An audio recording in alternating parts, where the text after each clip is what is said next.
તો very good morning, શુભ સવાર. ફરી એકવાર મારા વ્લોગમાં સ્વાગત છે તમારા બધાનું જ. તો આજે સવારે મસ્ત ઠંડી હતી તો હું બાલ્કનીમાં થોડો તડકો ખાવા ઊભી રહી.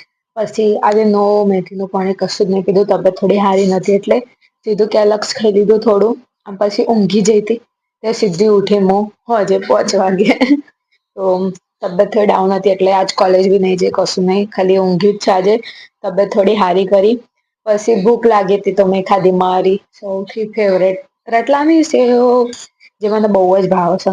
એના પછી મેં શું કરી હમણાં તમે. મને બાય બે યાદ દીધી છે થેપલાનું મેથી કાપવા માટે, તો ફટાફટ કાપી દઈએ. તમારો ભાવ છે ને તો બોલશે મને તમને બધાનો હેડો તમે થેપલા ખાવા, તો મને બહુ જ ભાવે થેપલા. અંગાથી હું જોઉં છું ચાઇનીઝ ડ્રામા. બાય જઈશ બતા કશું કેવું છે? કોઈ નહીં કેવું તે જય બાર બાલ્કનીમાં. તો આપણે ફટાફટ તેઓની સમાધિ દઈએ આપણી મેથી. ચલો ચલો ચલો.